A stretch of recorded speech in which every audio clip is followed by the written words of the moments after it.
ओम शांति। 6 जनवरी 2026 बाबा के महावाक्य। मीठे बच्चे, ब्रह्मा बाबा शिव बाबा का रथ है।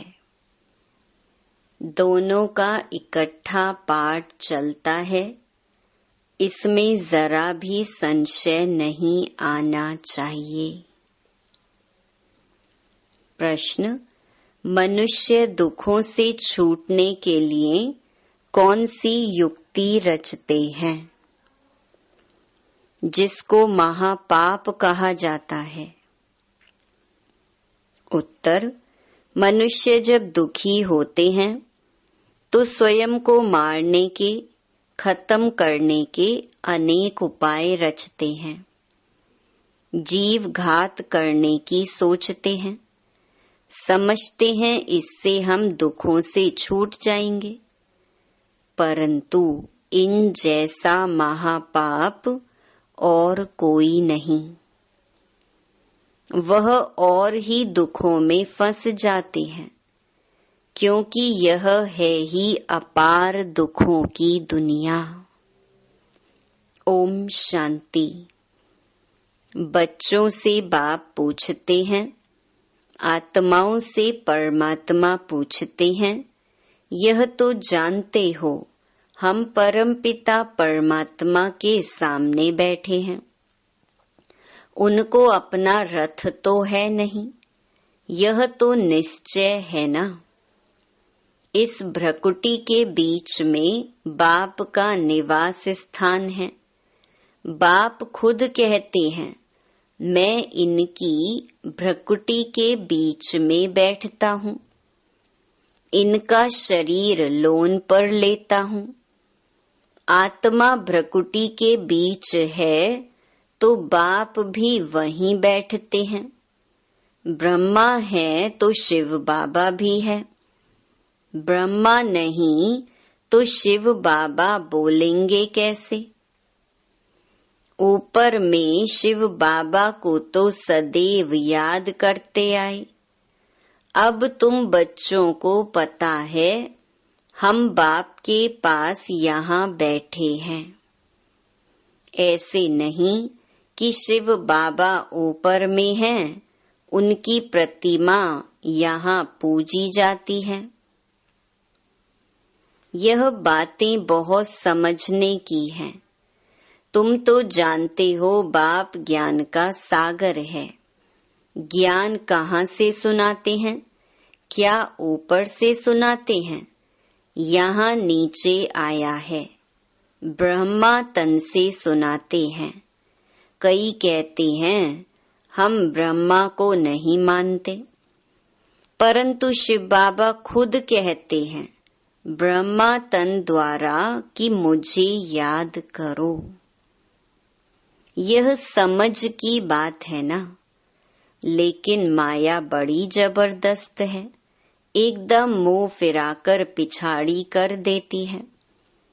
अब तुम्हारा कांध शिव बाबा ने सामने किया है, सम्मुख बैठे हो, फिर जो ऐसे समझते हैं ब्रह्मा तो कुछ नहीं, उनकी क्या गति होगी? दुर्गति को पा लेते हैं। कुछ भी ज्ञान नहीं।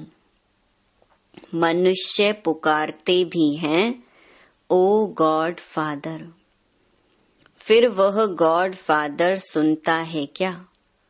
उनको कहते हैं ना लिबरेटर आओ, या वहां बैठे लिबरेट करेंगे।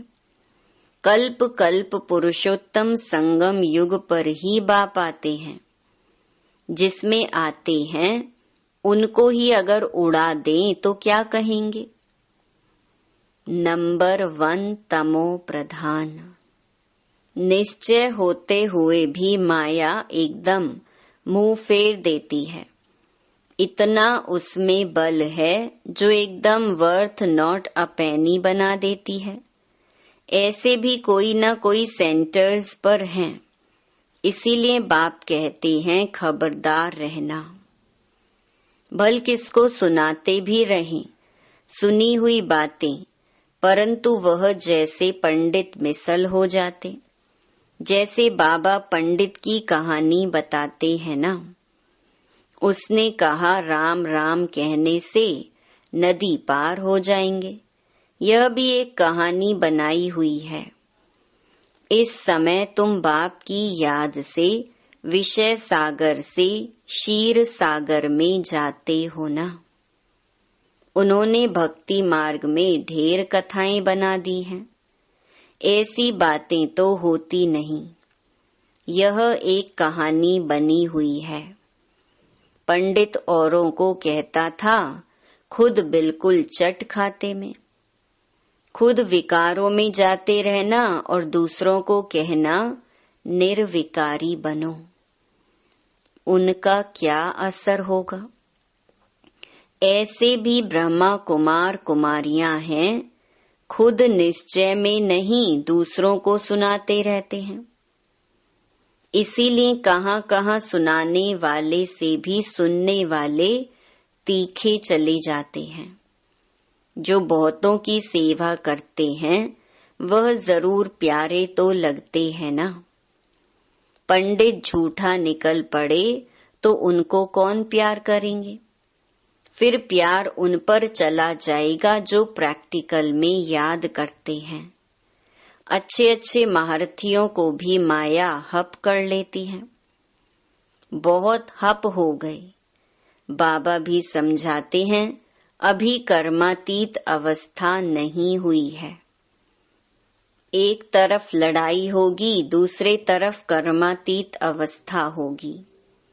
पूरा कनेक्शन है। फिर लड़ाई पूरी हो जाने से ट्रांसफर हो जाएंगे। पहले रुद्रमाला बनती है। यह बातें और कोई नहीं जानते। तुम समझते हो विनाश सामने खड़ा है। अब तुम हो माइनॉरिटी, वह है मेजॉरिटी। तो तुमको कौन मानेगा? जब तुम्हारी वृद्धि हो जाएगी फिर तुम्हारे योग बल से बहुत खींचकर आएंगे। जितना तुमसे कट जंक निकलती जाएगी उतना बल भरता जाएगा। ऐसे नहीं बाबा जानी जाननहार है। यहाँ आकर सबको देखते हैं, सबकी अवस्थाओं को जानते हैं। बाप बच्चों की अवस्था को नहीं जानेंगे क्या? सब कुछ मालूम पड़ता है। इसमें अंतर्यामी की कोई बात नहीं। अभी तो कर्मातीत अवस्था हुई नहीं है। आसुरी बातचीत चलन आदि सब प्रसिद्ध हो जाते हैं। तुम्हें तो दैवी चलन बनानी है। देवताएं संपूर्ण संपन्न है ना। अब तुमको ऐसा बनना है। कहाँ वह असुर, कहाँ देवताएं। परंतु माया किसको भी छोड़ती नहीं है। छुई मुई बना देती है, एकदम मार डालती है। 5 सीढ़ी है ना। देह अभिमान आने से ही ऊपर से एकदम नीचे गिरते हैं। गिरा और मरा। आजकल अपने को मारने लिए कैसे कैसे उपाय रचते हैं। 21 मंजिल से कूदते हैं तो एकदम खत्म हो जाएं। ऐसा ना हो फिर हॉस्पिटल में पड़े रहें, दुख भोगते रहें। 5 मंजिल से गिरे और ना मरे तो कितना दुख भोगते रहेंगे। कोई अपने को आग लगाते हैं, अगर कोई उनको बचा लेते हैं तो उनको कितना दुख सहन करना पड़ता है। जल जाए तो आत्मा तो भाग जाएगी ना। इसीलिए जीव घात करते हैं, शरीर को खत्म कर देते हैं। समझते हैं शरीर छोड़ने से दुखों से छूट जाएंगे, परंतु यह भी महापाप है। और भी अधिक दुख भोगने पड़ते हैं क्योंकि यह है ही अपार दुखों की दुनिया। वहाँ है अपार सुख। तुम बच्चे समझते हो अभी हम रिटर्न होते हैं, दुख धाम से सुख धाम में जाते हैं। अब बाप जो सुख धाम का मालिक बनाते हैं उनको याद करना है। इन द्वारा बाप समझाते हैं, चित्र भी है ना। ब्रह्मा द्वारा स्वर्ग की स्थापना। तुम कहते हो बाबा हम अनेक बार आपसे स्वर्ग का वर्षा लेने आए हैं।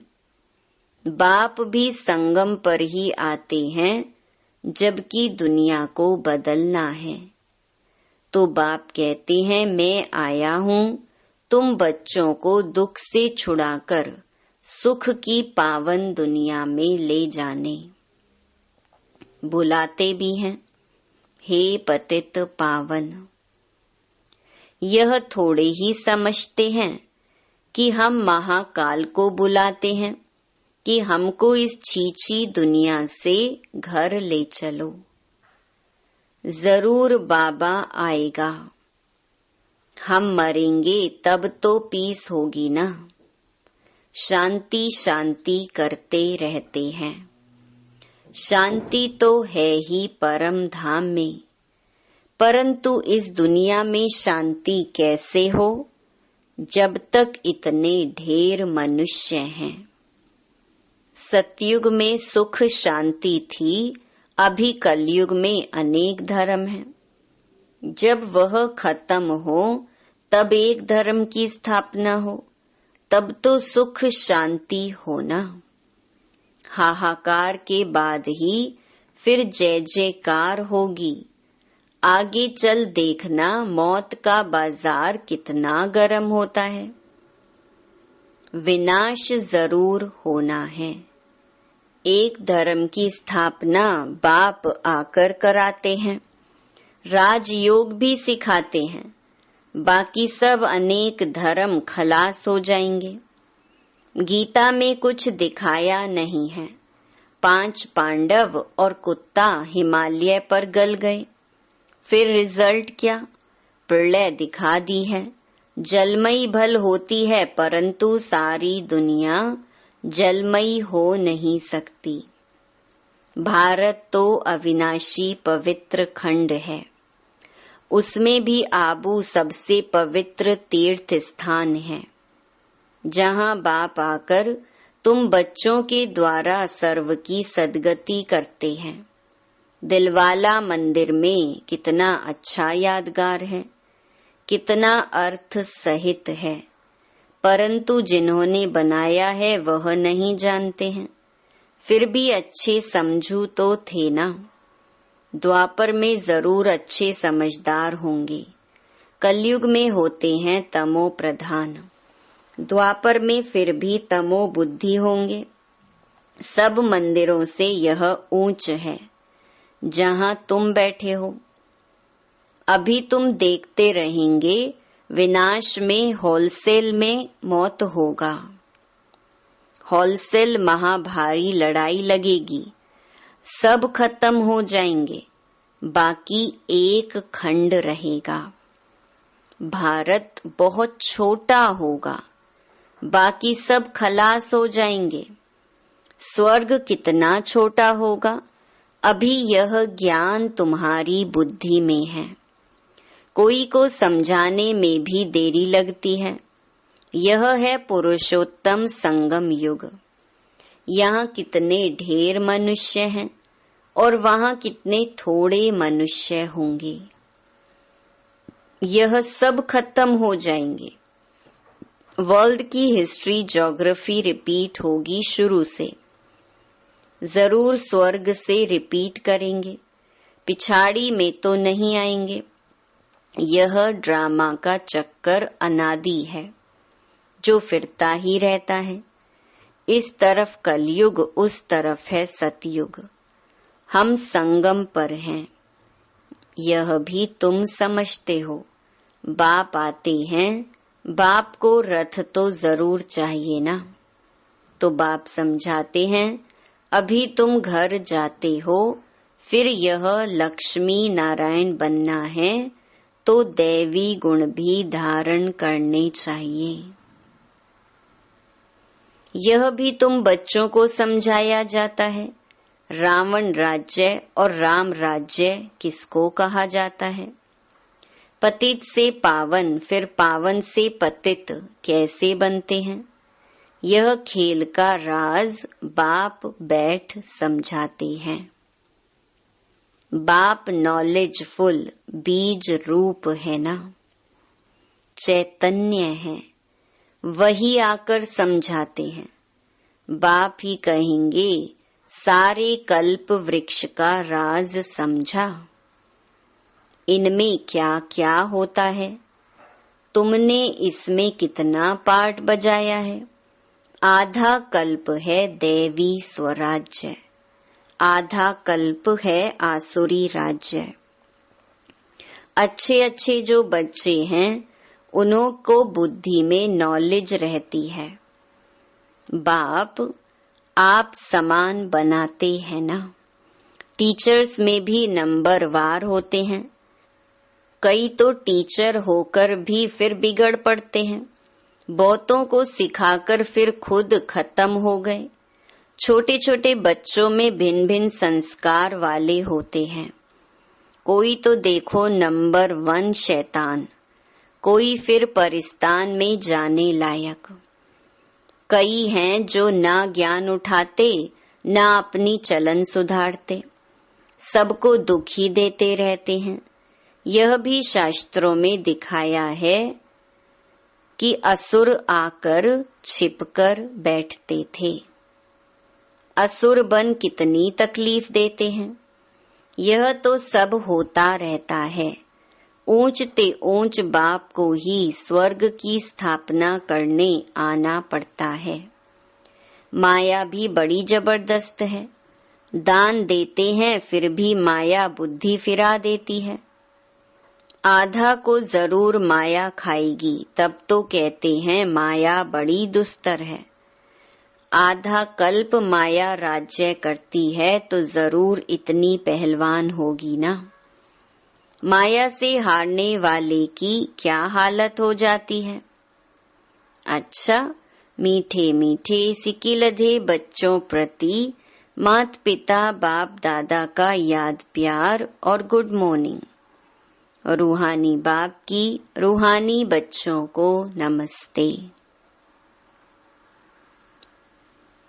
धारणा के लिए मुख्य सार। पहला, कभी भी छुई मुई नहीं बनना है। दैवी गुण धारण कर अपनी चलन सुधारनी है। दूसरा, बाप का प्यार पाने के लिए सेवा करनी है, लेकिन जो दूसरों को सुनाते हैं वह स्वयं धारण करना। कर्मातीत अवस्था में जाने का पूरा पूरा पुरुषार्थ करना है। वरदान, साकार रूप में बाप दादा को सम्मुख अनुभव करने वाले कंबाइंड रूपधारी भव। जैसे शिव शक्ति कंबाइंड है, ऐसे पांडवपति और पांडव कंबाइंड हैं। जो ऐसे कंबाइंड रूप में रहते हैं उनके आगे बाप दादा साकार में सर्व संबंधों से सामने होते हैं। अभी दिन प्रतिदिन और भी अनुभव करेंगे कि जैसे बाप दादा सामने आए, हाथ पकड़ा, बुद्धि से नहीं आंखों से देखेंगे, अनुभव होगा। लेकिन सिर्फ एक बाप दूसरा ना कोई, यह पाठ पक्का हो, फिर तो जैसे परछाई घूमती है ऐसे बाप दादा आंखों से हट नहीं सकते। सदा सम्मुख की अनुभूति होगी। स्लोगन, माया जीत प्रकृति जीत बनने वाली श्रेष्ठ आत्मा ही स्व कल्याणी व विश्व कल्याणी है। अव्यक्त इशारे, इस अव्यक्ति मास में बंधन मुक्त रह जीवन मुक्त स्थिति का अनुभव करो। जब आप अभी जीवन मुक्त बनो तो आपकी जीवन मुक्त स्थिति का प्रभाव जीवन बंध वाली आत्माओं का बंधन समाप्त करेगा। तो वह डेट कब होगी? जब सब जीवन मुक्त होंगे। कोई बंधन नहीं। सब बंधनों में पहला एक बंधन है देह भान का बंधन, उससे मुक्त बनो। देह नहीं तो दूसरे बंधन स्वतः ही खत्म हो जाएंगे। अच्छा, ओम शांति।